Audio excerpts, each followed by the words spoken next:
네, 하나님의 말씀 보시겠습니다. 창세기 40장 5절에서 23절 말씀입니다. 창세기 40장 5절에서 23절 말씀입니다.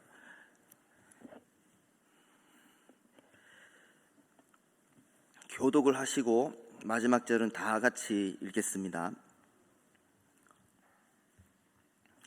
옥에 갇힌 애국 왕의 술 맡은 자와 떡 굽는 자 두 사람이 하룻밤에 꿈을 꾸니 각기 그 내용이 다르더라.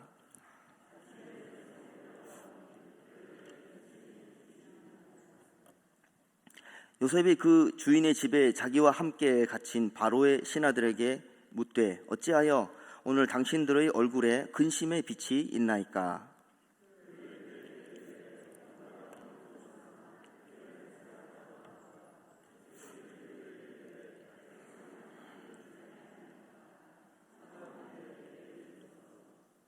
술 맡은 관원장이 그의 꿈을 애굽 요셉에게 말하여 이르되 내가 꿈에 보니 내 앞에 포도나무가 있는데 그 나무에 세 가지가 있고 싹이 나서 꽃이 피고 포도송이가 있고 내 손에 바로의 잔이 있기로 내가 포도를 따서 그 즙을 바로의 잔에 짜서 그 잔을 바로의 손에 들였노라. 요셉이 그에게 이르되 그 해석이 이러하니 세 가지는 사흘이라. 지금부터 사흘 안에 바로가 당신의 머리를 들고 당신의 전직을 회복시키리니 당신이 그 전에 술 맡은 자가 되었을 때에 하던 것 같이 바로의 잔을 그의 손에 드리게 되리이다. 당신이 잘 되시거든 나를 생각하고 내게 은혜를 베풀어서 내 사정을 바로에게 아뢰어 이 집에서 나를 건져주소서. 나는 히브리 땅에서 끌려온 자요 여기서도 옥에 갇힐 일은 행하지 아니하였나이다. 떡 굽는 관원장이 그 해석이 좋은 것을 보고 요셉에게 이르되 나도 꿈을 꾸니 흰떡 세 광주리가 내 머리에 있고 맨 윗 광주리에 바로를 위하여 만든 각종 구운 음식이 있는데 새들이 내 머리의 광주리에서 그것을 먹더라. 요셉이 대답하여 이르되 그 해석은 이러하니 세 광주리는 사흘이라. 지금부터 사흘 안에 바로가 당신의 머리를 들고 당신을 나무에 달리니 새들이 당신의 고기를 뜯어먹으리이다 하더니 제3일은 바로의 생일이라. 바로가 그의 모든 신하를 위하여 잔치를 베풀 때에 술 맡은 관원장과 떡 굽는 관원장에게 그의 신하들 중에 머리를 들게 하니라. 바로의 술 맡은 관원장은 전직을 회복하며 그가 잔을 바로의 손에 받들어 드렸고 떡 굽는 관원장은 매달리니 요셉이 그들에게 해석함과 같이 되었으나 술 맡은 관원장이 요셉을 기억하지 못하고 그를 잊었더라. 아멘. 네, 우리 서로 앞뒤좌우로 인사하시겠습니다. 사랑합니다. 사랑합니다. 네, 오늘 본문의 스토리는 이제 요셉의 삶의 이야기이고 여러분들이 익숙하게 잘 알고 있는 내용이지만 이런 요셉의 인생의 이야기 속에서 하나님이 역사하신 은혜의 이야기들은 우리가 꾸준히 묵상하고 더 깊이 묵상함으로써 은혜가 더 될 줄로 믿습니다. 요셉뿐만 아니라 엘리야의 이야기도 그렇고 다윗의 삶의 이야기도 그렇고 모세의 이야기도 그렇고 아주 대표적인 인물들의 삶을 성경에서 계시할 때는 그 삶을 익숙한 이야기로 넘어가라고 말하는 것이 아니라 꾸준히 묵상하고 내 삶에 적용될 수 있는 하나님의 은혜를 찾으라고 그들의 삶을 우리에게 계시하신 것입니다. 그래서 히브리서 12장 1절에서 히브리서 기자는 하늘에 허다한 구름같이 둘러싼 증인들이 있으니 믿음의 경주를 하라 이렇게 말하는 것처럼 그 증인들은 살아있는 증인들, 요셉도 살아있는 증인으로서 우리를 향해 응원한다는 것입니다. 내가 겪은 은혜, 내가 겪은 고난 속에서 찾아오신 하나님, 그 발견한 모든 것들은 여러분의 삶 속에서도 가능한 것이니까 지금 그 자리에서 경주를 멈추지 마십시오. 응원하는 것입니다. 그런 믿음으로 오늘 말씀에 들으시고 은혜가 되시기를 주님의 이름으로 축원합니다. 오늘 요셉 스토리 방금 읽은 내용은 억울하게 감옥에 들어온 이야기입니다. 요셉이 어떻게 감옥에 들어왔는지는 잘 아시지만은 요셉이 언제부터 이런 억울한 삶을 살았을까? 정확하게 이 세월을 측정하는 것은 대체로 17세쯤에 그런 일이 일어났을 것이다. 성경에서 아무리 단서를 찾아도 17세가 지나서 그런 일이 일어났다고 되어 있습니다. 그러다 보니까 30살에 총리가 되기까지 약 13년의 기간 동안 요셉은 억울하게 살았다. 그런 이야기를 하는 것입니다. 그래서 그러면 이제 종으로 팔려가서 바로의 친위대장 보디발의 집에서 이제 그 집에서 종으로 산 세월은 몇 년인가, 그리고 감옥에 들어간 세월은 몇 년인가, 그 13년 중에서 사람마다 다릅니다. 어떤 사람은 감옥 생활을 더 오래 했다, 어떤 사람은 또 종살이를 더 오래 했다, 이렇게 평가하지만 우리가 읽는 성경에서는 13년의 세월만 나와 있지 언제 요셉이 보디발의 아내로부터 누명을 씌워서 억울하게 감옥에 들어갔는지 시점이 나와 있지 않습니다. 그냥 오늘 본문을 제가 말씀을 하면서 제가 생각하기로는 아무리 생각해봐도 감옥에서 산 세월이 더 오래된 것 같습니다. 그 이야기는 이따가 또 하겠지만은 이 감옥이 들어와서 요셉은 억울한 심정이죠.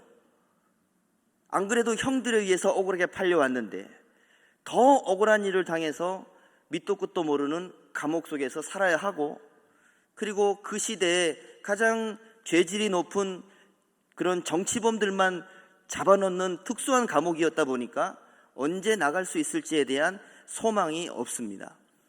그런 감옥 생활을 하는 요셉에게, 물론 요셉이 그 아내를 겁탈하려 하지 않았다는 사실을 그 바로의 친위대장 보디발도 알고 있었다는 증거들은 본문을 보시면 잘 나와 있습니다. 가장 명확한 증거는 그 당시 법에 의하면 요셉은 그 자리에서 즉결 처형이 되었어야 했습니다. 노예는 일반적인 인간으로서 존중을 받지 못하는 존재였기 때문에, 짐승과 비슷한 취급을 당하기 때문에 그런 정도의 죄를 지었으면 그 자리에서 죽여도 무방한 시대가 그 시대죠. 그런데 학자들은 왜 안 죽였을까? 심증을 봤을 때 보디발이 요셉이 죄를 안 지었다는 건 알고 있었다는 것이고, 그리고 요셉을 보호하는 차원에서 억울하지만 자신이 다스리고 있는 친위대장의 감옥에 요셉을 넣은 것이고, 그 이야기를 오늘 본문 말고 39장이나 40장 초반부를 읽어보시면 보디발이 요셉을 보호하기 위해서 나름의 직책도 주고, 또 물론 그 안에 하나님께서 형통하게 하셔서 감옥에서도 좋은 자리를 차지할 수 있었습니다. 그렇게 요셉은 이런 어떤 억울하지만 그런 어떤 하나님의 보호와 인도하심을 통해서 감옥에 살았습니다. 그럼에도 불구하고 요셉의 인생의 가장 최악의 삶에서 절정은 감옥이죠. 정말 몇 년을 살았는지 모릅니다. 어떤 분들은 2년 하는데 그 2년은 감옥에 산 세월 2년이 아니라 요셉의 희망, 감옥에서의 삶의 희망을 무너뜨리는 세월이 2년이라는 뜻입니다. 이따가 말씀드리겠지만은, 그래서 요셉이 감옥에서 정말 억울한 삶을 살 때에 오늘 읽으신 본문에서 하나님께서 허락하신 새로운 만남이 찾아옵니다. 술 맡은 관원장이 찾아왔고 떡 굽는 관원장이 동시에 죄를 지어서 감옥에 들어옵니다. 그때 간수장이 아니라 간수장보다 더 높은 보디발이, 친위대장이 요셉을 지목해서 이제 너는 이 두 사람을 특별히 모셔라, 특별히 필요한 것을 챙기고 네가 직접 관리하고 돌봐드려라 라고 직책을 준 것입니다.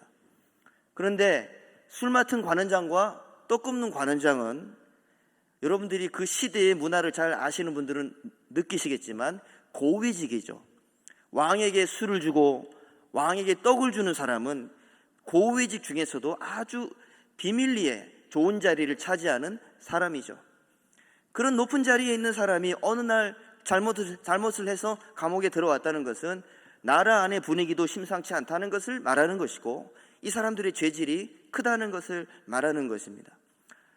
굉장한 근심과 괴로움 속에 들어왔을 때 하나님께서, 참 하나님은 요셉의 인생은 꿈을 연결시켜서 인도하신 것 같아요. 그래서 상관없는 이 두 사람이 어느 날 꿈을 꾸죠. 꿈을 꿔서 그 꿈은 생생하게 설명할 수 있지만 무슨 뜻인지, 내 인생과 무슨 관계가 있는지 전혀 이해가 되지 않을 때 요셉이 찾아갑니다.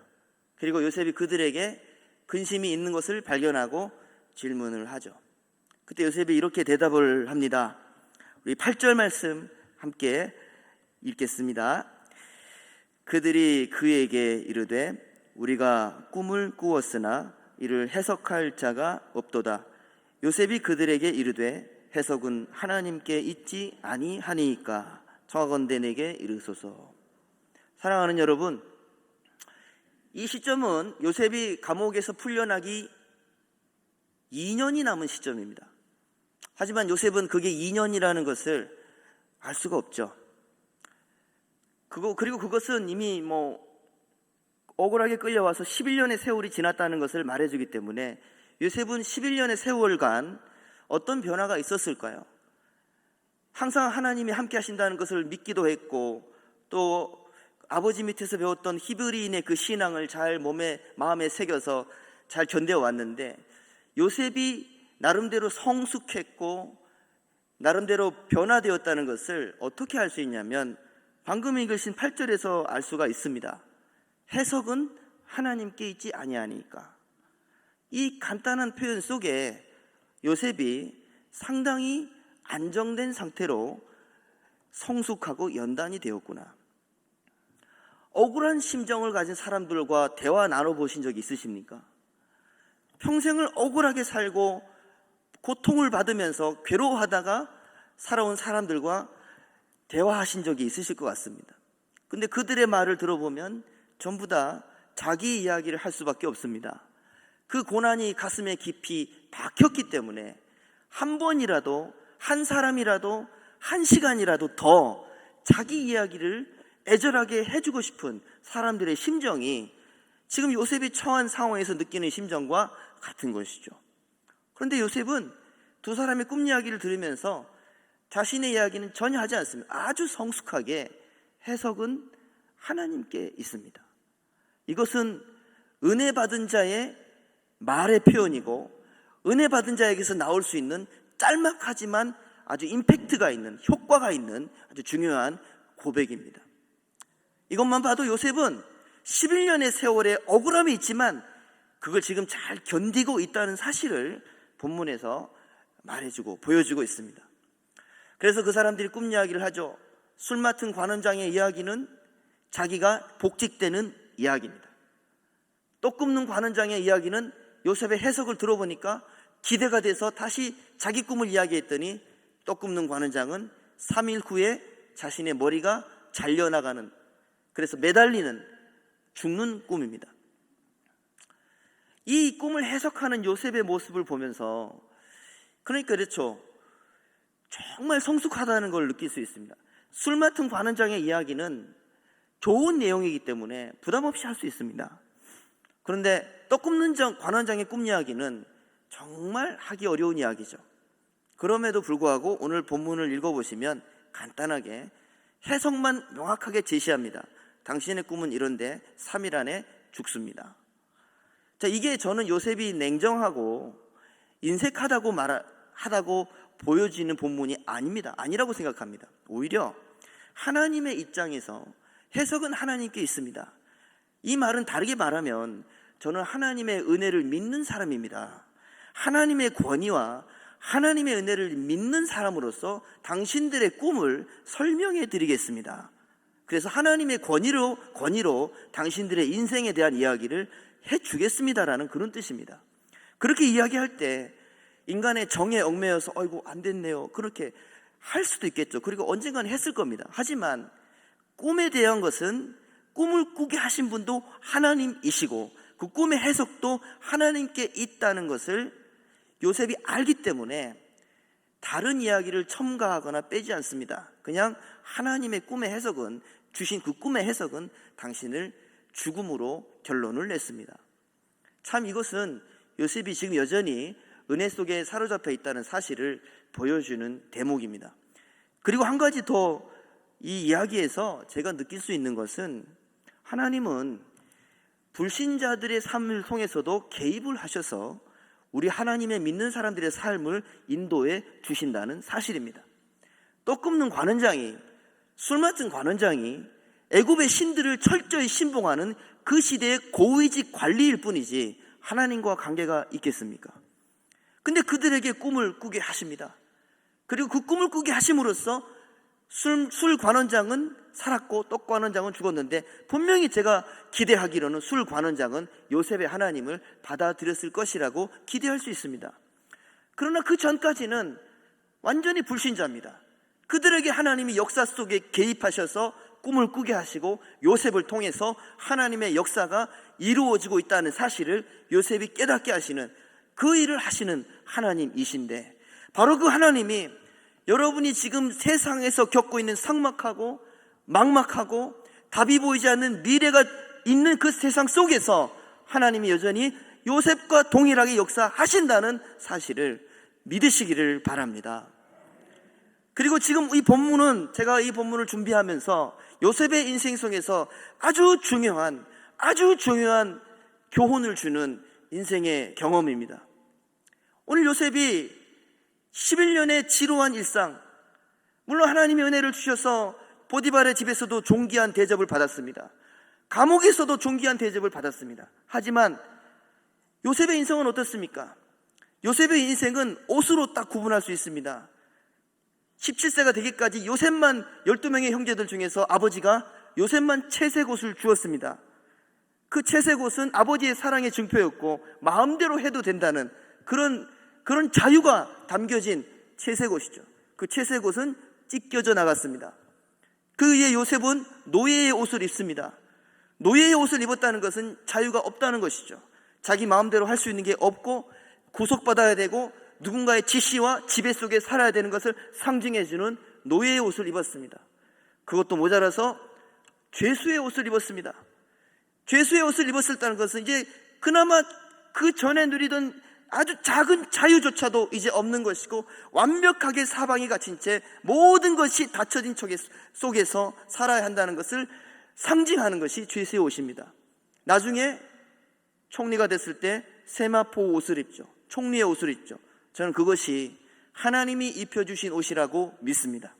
사랑하는 여러분, 이것은 우리가 예수 그리스도 안에서 하나님이 여러분에게 입혀주신 은혜와 의의 옷이라고 믿으시기를 주의 이름으로 축원합니다. 우리가 믿음이 부족하고 이해가 부족하고 하나님을 아는 지식이 부족해서 모르지만, 그러나 예수 안에서 그 십자가의 보혈로 우리에게 주신 하나님의 의와 은혜의 옷이 여러분에게 입혀져 있습니다.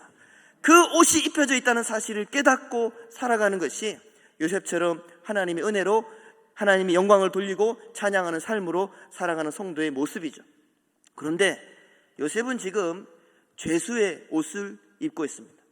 죄수의 옷을 입는, 이 억울한 옷을 입으면서 11년의 세월을 살아왔을 때 어떻을까요? 하나님의 은혜를 주셔서 여전히 그래도 잘 견디고 잘 감당하고 잘 인내하고 그래도 건강하게 잘 컸는데, 잘 컸죠. 17세에서 28살까지 잘 컸죠. 그런데 아직 요셉은 마음이 무너질 수밖에 없는 연약한 위태위태한 상황이죠. 감옥에 있기 때문에 미래에 대한 소망이 없다는 것입니다. 이게 문제죠.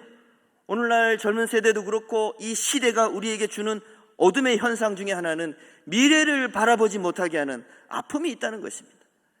미래를 바라봤을 때 무엇을 붙잡고 무엇을 향해 나가야 되고 어떻게 이 미래에 대한 소망을 키워나갈까에 대한 이 고민을 할 때 이 세상은 끊임없이 그것을 차단시키는 힘으로 우리 성도들을 압박합니다. 요셉이 그걸 느끼고 있습니다. 내 미래가 어떻게 되지? 이 감옥은 특수한 감옥이라, 이 보디발이 아무리 나를 잘해주지만 감옥에서는 나를 벗겨주지 않을 것 같은데, 그러면 내 인생은 어떻게 되는 걸까? 이제 20대 후반인데 끝까지 여기서 살아야 되나? 이 생각을 하지 않을 수가 없죠. 그때 요셉이 술 맡은 관원장을 향해서 그 마음을 표현합니다. 14절 15절 말씀 같이 읽겠습니다. 당신이 잘 되시거든 나를 생각하고 내게 은혜를 베풀어서 내 사정을 바로에게 아뢰어 이 집에서 나를 건져 주소서. 나는 히브리 땅에서 끌려온 자요 여기서도 옥에 갇힐 일은 행하지 아니하였나이다. 요셉 스토리를 처음부터 쭉 읽어보십시오. 요셉이 자기의 억울한 사정을 타인에게 이야기하는 대목이 여기 말고 안 보이죠. 지금 요셉이 11년의 세월이 지나서 기회를 포착한 겁니다. 야, 이 술 맡은 관원장 이 꿈을 들어보니까 이 사람 진짜 살아나가겠네. 그 전직이 회복되겠네. 그 중요한 비밀을 내가 확실하게 말해주면서 내 사정도 말해야지. 이 요셉의 심정을 한번 생각해 보십시오. 11년 동안 아무에게 하소연 못했습니다. 아무에게 그 이야기를 해줄 사람이 없었습니다. 이제서야 그 사람에게 또박또박 말하죠. 잘 되면 제발 내 은혜를 좀 내게 갚아주세요. 바로가 당신 앞에, 바로 앞에 당신이 설 때 내 사정 얘기해 주세요. 나는 이 자리 여기 올 사람이 아닙니다. 이 상황을 너무 간결하고 분명하게 나는 죄수로 살 사람이 아닙니다 라고 말해줄 때 이 요셉의 기대와 간절함은 어땠을까요? 요셉은, 여러분 요셉의 인생 이야기를 잘 아시지만 하나님을 잘 믿는 사람이에요. 요셉은 하나님께서 형통하게 하셨더라. 그것은 요셉의 신앙을 말하는 것입니다. 얼마나 척박한 환경인데도 끝까지 하나님을 신뢰하는 믿음 속에서 하나님이 얼마나 이쁘고 요셉이 사랑스러우시면 형통하게 인도하시겠습니까? 그래서 모든 일이 있으면 신앙으로 견디고 하나님께 맡기고 억울함을 풀어주실 하나님을 기대하는 요셉이었죠. 기도했겠죠. 근데 오늘 요셉이 사람을 향해서 하소연을 합니다.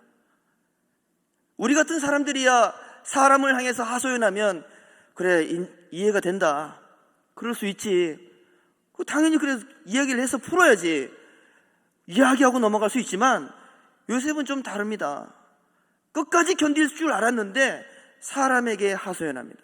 그때 요셉의 마음이 얼마나 간절했을까요? 얼마나 이 칠흑 같은 감옥에서 언제 나갈지 모르는 막연함 속에서 한 줄기 빛이 요셉에게 비춰진 것이죠. 요셉이 나갈 수 있을 것 같은데, 이 사람에게 말하면 나갈 수 있을 것 같은데, 그 마음이 이 술 관원장을 향해서 숨기지 않고 말하는 것입니다.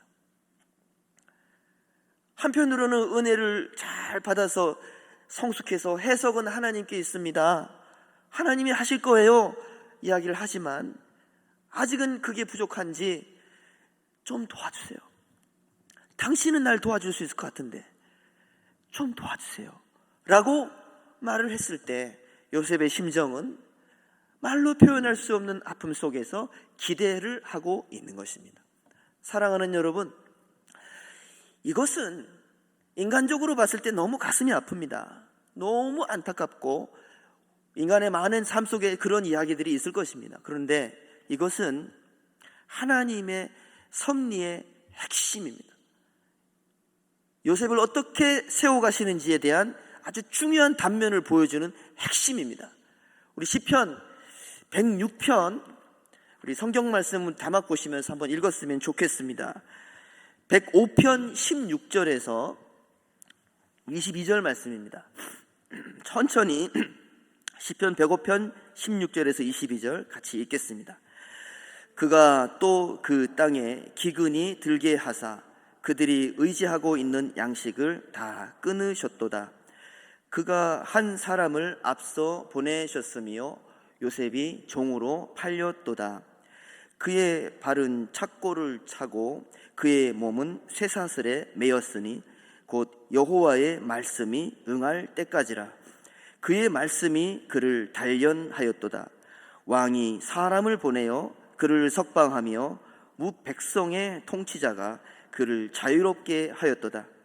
그를 그의 집의 주관자로 삼아 그의 모든 소유를 관리하게 하고 그의 뜻대로 모든 신하를 다스리며 그의 지혜로 장로들을 교훈하게 하셨도다. 아멘.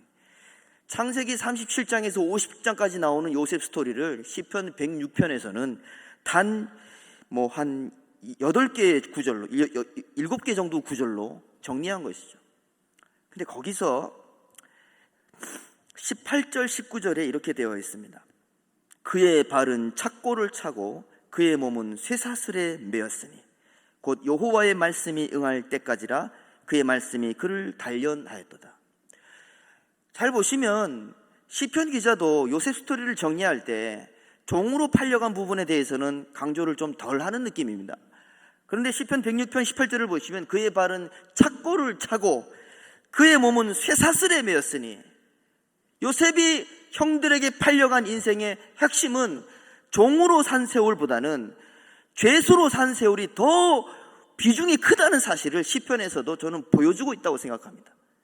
요셉의 삶을, 그 팔려간 인생을 핵심적으로 찌를 때 몸은 쇠사슬에 매였고 발은 착고를 차고 있었다.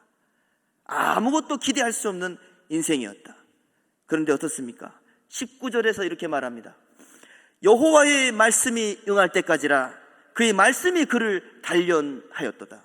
사랑하는 여러분, 지금 요셉은 아직 완전히 준비가 되지 않았습니다. 요셉의 심정을 이해할 수는 있지만 하나님께 전폭적으로 모든 것을 맡기고 하나님의 일을 할 준비가 아직 덜 되어 있습니다. 술 맡은 관원장에게 하소연을 한 요셉의 심정은 이해하지만 그것을 통해서 요셉이 아직 연약한 것을 보여주고 있는 것이죠. 사랑하는 여러분, 여러분의 인생은 어느 시점이십니까? 하나님의 은혜가, 하나님의 섭리가 우리를 연단하고 계십니다. 우리를 만들어가고 계십니다. 우리를 세워가고 계십니다. 그리고 우리가 그것을 느낄 때도 있고 또 하나님께 감사할 때도 있습니다. 하지만 어느 순간 무너지고 슬퍼하고 또 불신앙으로 떨어지는 내 모습을 발견할 때가 있습니다. 그런 여러분을 향해서 요셉이 말해줍니다. 그 순간조차도 하나님이 계속 섭리하고 계십니다 라고 말하고 있습니다. 여러분의 삶을 향해서 하나님은 섭리의 손길, 섭리라는 말은 간단하게 설명하면 무엇인가를 제공하다는 뜻입니다. 하나님이 실패도 제공하시고 승리도 제공하시고 원수도 제공하시고 은혜도 제공하시고, 근데 하나님은 때를 맞춰서 하시죠. 아직은 그때가 아니기 때문에 요셉은 지금 슬픔과 어둠 속에서 하나님의 섭리의 인도를 받고 있는 것이죠.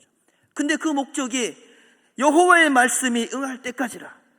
요셉에게 주신 꿈을 통해서 주셨던 그 말씀, 아버지 야곱을 통해서 들었던 하나님의 그 말씀, 그 말씀을 믿고 살아왔던 요셉의 마음속에 담겨진 그 말씀이 아직은 덜 익은 열매처럼 단련이 덜 됐고 연단이 덜 돼서 아직 기다려야 된다 라고 성경이 말해줍니다. 사랑하는 여러분, 그런 상황에 있을 때 요셉도 그렇고 우리는 할 수 있는 일이 별로 없습니다. 그런 상황에 있을 때 특별히 이처럼 요셉의 술 맡은 관원장이 23절에 술 맡은 관원장이 전직이 복직되었을 때에 요셉을 기억하지 않고 한 번 더 반복합니다. 요셉을 잊었더라. 요셉은 이제 2년의 세월이 더 힘든 거예요. 마지막에 희망을 받습니다. 마지막에 희망으로 벗어날 것이라는 소망을 받습니다. 그 소망이 짓밟혔습니다. 2년의 세월 동안 아무도 기억해 주지 않았고 요셉의 마음은 더 다쳤을 것이고, 여러분 그런 상황에 있을 때 나 같으면, 또는 여러분들이 어떤 상황인지 모르지만 그런 소망이 약해지고 희망이 사라지고 마음을 뚝뚝 떨어뜨리는 아픔과 문제가 삶 속에서 일어났을 때 여러분은 그때 어떻게 대처하시고 어떻게 하나님과의 관계를 맺어가십니까? 별로 할 수 있는 게 없습니다. 그때 우리가 잘 해야 되는 것은 최대한 기다리는 것입니다. 최대한 기다리는 것입니다. 이것이 별거 아닌 것 같지만 가장 힘들고 어려운 순간에 여러분이 빛을 발하는 신앙의 능력은 하나님을 기다리는 것입니다. 기다림으로 승리하시는 여러분 되시길 주의 이름으로 축원합니다. 여러분이 지금 어디 지점에 왔는지, 어느 결승선에 가까이 왔는지 하나님만 아세요. 우리가 할 수 있는 것은 기다리고 하나님께 범죄하지 않는 것이죠. 하나님께 입술로 죄짓지 않는 것이죠. 마음이 억울하고 답답하다고 해서 하나님께 불신앙의 언사를 하지 않는 것이죠. 그렇게 기다리는 것입니다. 그렇게 기다릴 때 하나님의 때가 준비됩니다. 그런 연단에 대해서 로마서 5장 3절 4절 같이 한번 읽어보겠습니다. 이렇게 말씀하고 있습니다. 로마서 5장 3절 4절입니다. 다만 이뿐 3절입니다. 제가 읽겠습니다. 5장 3절 4절. 다만 이뿐 아니라 우리가 환난 중에도 즐거워하나니 이는 환난은 인내를, 인내는 연단을, 연단은 소망을 이루는 줄 알미로다. 요셉의 인생을 로마서 5장 3, 4절에서 간단하게 말했습니다. 환난 중에 기뻐하는데 이유가 있습니다. 이 환난은 뭘 말하냐면 신학자들이 이렇게 설명합니다. 이 환난은 구원의 소망이 보이지 않는 환난, 사단이 짓누르는 게 느껴지는 환난, 세상 사람들이 나를 멸시하고 비웃은 게 느껴지는 환난, 이 세 가지가 역사하는 환난이 로마서 5장 3절에서 말하는 환난이랍니다. 이 환난 속에 있을 때 우리는 일단 할 수 있는 게 참는 것이죠. 참다 보면 뭐가 생깁니까? 5장 4절에 이렇게 말합니다. 인내는 연단을 이룬다라고 말합니다. 여기서 말하는 연단이 뭐냐면 검증이 된 성품이다라고 번역할 수 있습니다.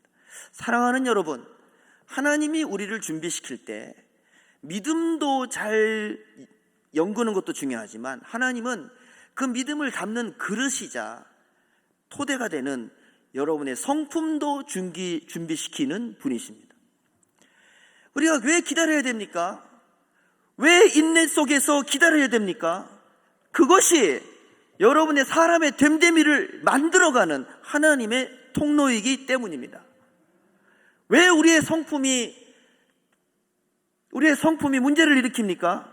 참지 못해서 우리의 억울한 본성, 우리가 죄지을 수밖에 없는 본성이 각자의 기질은 다르지만 그 본성이 튀어나와서 의도치 않은 죄를 짓게 되고 그때 우리의 성품이 영향을 받게 됩니다. 환경을 무시할 수 없어요. 그 환경 또 내 몸도 관계가 있고 여러분이 살아온 환경, 각자의 기질, 성급한 기질, 또 게으른 기질, 이런 모든 것들이 합쳐져서 성품을 만드는데 이게 연단이 되는 과정에서 그 성품이 문제가 있다는 것을 보여줄 때가 우리에게 얼마나 많습니까? 아, 내가 또 잘못했네. 내 사람 됨됨이가 아직 이거밖에 안 되네. 하나님은 그것을 놓고 포기하지 않으시는 줄로 믿습니다. 우리는 포기하고 싶어요. 내 성품이 이것밖에 안 돼. 내가 말도 이렇게 잘못했어. 이런 죄를 지었어. 라는 자괴감과 자책감이 찾아오고 막 다 그만두고 싶은 마음이 그때 생기죠. 내 성품이 이것밖에 안 돼. 라는 게 막 느껴지고 했을 때 나는 포기하지만 요셉도 그랬을 겁니다. 근데 하나님은 절대 포기하지 않으십니다. 인내는 연단을 만들기 때문에. 그래서 여러분, 할 수 있는 한 아픔이 찾아오고 신앙생활의 예정 속에서 여러분을 힘들게 해도 다시 참겠노라고 하나님께 고백하며 그 길을 잘 걸어가시길 주의 이름으로 축원합니다. 이 소망은 인간의 근육과 같아서 사용 안 하면 근육이 발전하지 않습니다. 그 소망의 근육을 발전시키는 게 환난이고 때로는 실패고 어려움입니다. 그 소망은 이렇게 여러분의 연단이 잘 되면 견고해져서 요셉도 그랬을 것입니다. 그 소망이 견고해져서 더욱 하나님을 바라보는 사람이 되는 것이죠. 그래서 2년 후에 바로라는 사람이 애굽의 바로 왕이 꿈을 꾸면서 요셉이 불려 나가서 이제 총리가 되지만 분명히 저는 믿습니다. 그냥 절망만 하는 것이 아니라 이 깊은 연단 속에서 요셉의 성품이 준비가 돼서 더 강한 소망의 사람으로 그 어려움을 마지막 순간까지 요셉은 분명히 견뎠을 것입니다. 그리고 요셉이 바로에게 가서 꿈 좀 해석해줘 라고 했을 때 41장 16절에 이렇게 말합니다. 내가 아니라 하나님이 바로 왕에게 편안한 대답을 하실 것입니다. 이 요셉의 고백이야말로 연단이 끝났다는 것을 말해주는 증표입니다. 사랑하는 여러분, 하나님께서 여러분을 연단하고 계시고 여러분을 이 순간도 세워가고 계십니다. 은혜를 주시면서 계속 성숙하고 하나님의 사람으로 쓰임받도록 일하고 계십니다. 그 하나님을 끝까지 바라보시며 승리하시기를 주님의 이름으로 축원합니다. 하나님 아버지, 요셉이 절망했을 것 같은 상황이지만 하나님 그 요셉을 끝까지 다시 인내할 수 있도록 인도하셔서 요셉의 성품이 더 온전하고 더 연단된 자의 성품으로 성장하고 변화되게 하셨습니다. 오늘 여기에 있는 성도들에게도 지금 각자의 삶의 신앙의 경주의 자리에서 인내할 수 있도록 기다릴 수 있도록 주님께서 지켜주시고 인도하여 주시옵소서. 나의 믿음과 성품이 하나님 앞에 더 온전히 쓰임받을 수 있는 날을 기대하고 소망하면서 하나님께 소망을 두면서 우리가 끝까지 인내하고 승리할 수 있도록 도와주시고 인도하여 주시옵소서. 모든 말씀 예수님의 이름으로 기도합니다. 아멘.